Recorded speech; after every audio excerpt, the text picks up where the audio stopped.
Hey guys, it's Todd here. Welcome back to another book review. So, I'm reviewing this book right here, The Great Gatsby. And really, Gatsby really is The Great Gatsby. And what I mean by that is I like his character. So, for those of you who don't know, this book is one of the books that, once you get into high school, it's one of those books you have to read, like Romeo and Juliet, To Kill a Mockingbird, like, one of those you have to read. So, not always, there was one exception when school made me read a book that I actually liked, but usually when school makes me read a book, I'm not a fan of it. Usually they pick like god awful books, like Romeo and Juliet and To Kill a Mockingbird. Like if you watched my last video before this, you would know I'm not a big fan of those books. I really dislike them. The only book would really say that I enjoyed reading in school it's not even in high school, it was actually in middle school. It was The Outsiders. That was actually a really great book, and my friends actually liked it too, so pretty much everybody liked it. It was actually a really great book. I saw the movie in English class too, so it was like a win-win for me, a great book and a great movie, but otherwise, not very big fan. Now this book, it's a little different. Like, I didn't hate it. I'm not saying that I liked it, but I'm just saying that I didn't actually hate it.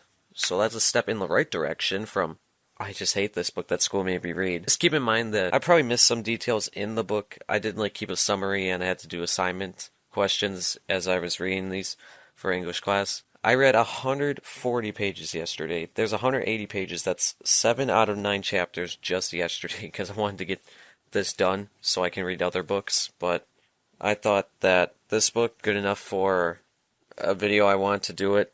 I also needed a video idea, so yeah. So, just give a quick overview, like a summary of the book. If you haven't read it, then, well, it doesn't matter. You got to read it in high school anyway, I guess. So, whatever. It is a love story, but not like a typical, oh, Romeo and Juliet, like, oh, Gatsby, where art for thou Gatsby. No, it's not terrible. It actually isn't coherent English. And it's, surprisingly, it actually did keep my interest. Like, I'm not a big guy for any love stories. Like, I really dislike love stories. But this one, like, not every page is, like, drama and love. No, I wouldn't say that. Definitely not. It does center around some other stuff, like the mystery of Mr. Gatsby himself. Like, he is, like, the millionaire that lives in this mansion on what's called the West Egg. Like there's the East Egg, then there's the West Egg, not wig. That's what the two places are called basically in the story. Kind of like just two towns, really. It's really what they are. So throughout the story, basically, what he's trying to do is he's trying to get back together with Daisy, which is like the love of his life, and she's married to Tom. But before World War One, because this was written in 1925, just for you guys to know.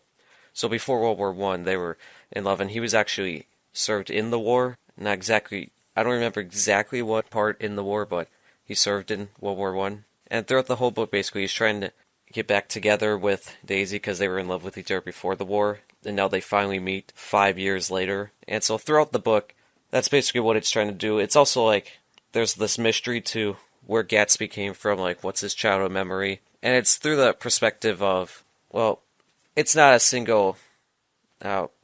First person, not single person. It's not a first person perspective, it's like a third person, but most of the story does revolve around this guy named Nick. He does live like across from Gatsby. Not entirely, not every single part of the story revolves around him, but just say most of it does, okay? Just so you guys get the basic idea of how the story kind of flows. So, Gatsby, he throws these parties, and he invites people, but he's too polite of a guy for any non-invited person for him to tell to go away. So really, I mean, the reason I really like his character is because he feels like one of those nice rich people you ever meet. Like, he's throwing parties, and then non-invited guests, he's too polite to say no to get away from. He lets people just come to his parties, have fun, dance around, eat food, all that stuff.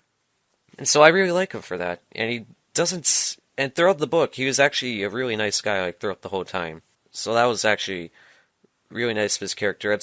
That's like the main thing I like about The Great Gatsby, is Gatsby himself. The actual love story was like okay, because again, I hate love stories, but it was okay, I'm saying. But to the biggest point I'm trying to make is Gatsby himself was an amazing guy. And in the end of the story, spoilers here, remember, spoilers, just skip ahead 30 seconds if you don't want any more spoilers, even though that's what I've been kind of doing for the last minute or two.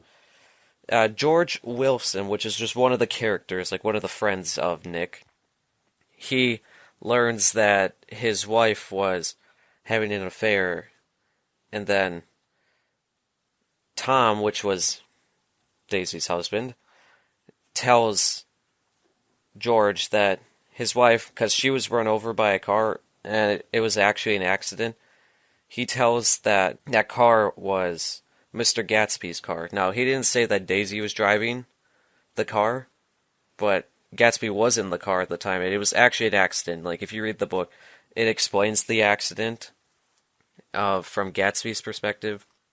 So it was actually an accident, and it wasn't intentional. Like, and she didn't intentionally run the road to die. She was just like calling for help, like, "Hey, help! My husband's going crazy." So when George learned that it was Gatsby's car, he went over to his mansion.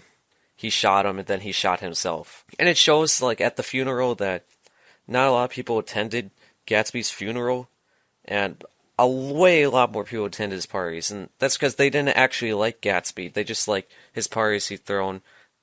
So it's kind of sad, actually.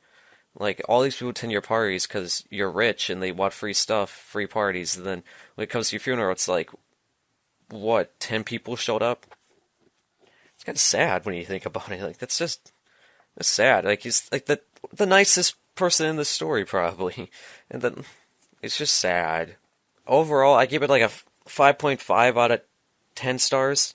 Because to me, I think like 1 is like god awful, so like Romeo and Juliet, and then 5 is like pretty neutral, like kind of like it's not good, it's not bad, and then 10 is like this is really good. I gave it a 5.5, mainly because I like Mr. Gatsby as a character. The rest of the story, I'm pretty neutral about it. I didn't like it, I didn't hate it. Yeah, there must have been something special about this book that made me not hate it, because what fascinates me is that it had the theme of love the whole time, and I wasn't like, ugh, this sucks, ugh, like I did with Romeo and Juliet.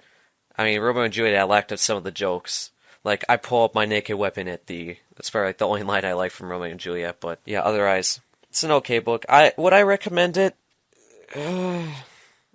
I would say, if you want to give it a try, like, read the first 3 chapters, that would be a third of the book.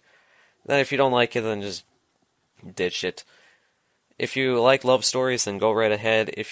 Like, remember, I'm not a fan of love stories, so if I'm saying that it's an okay book, then something is special about it. I would say, interested, give it a try. I'm not saying you have to. I'm not saying you shouldn't. And I'm not saying you should. So really, I mean, I don't have a clear answer. Just, if you're going to read it for like 3 chapters. See what you think. Any other books you have? Suggest in the comments below. I can't promise that I'll get to it any time soon, but I'll try to within this year.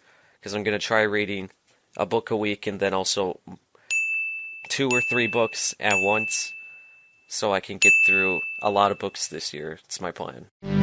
Thank you all for watching. Give this video a liking. Go subscribe for much more. Comments I don't ignore. And post notifications.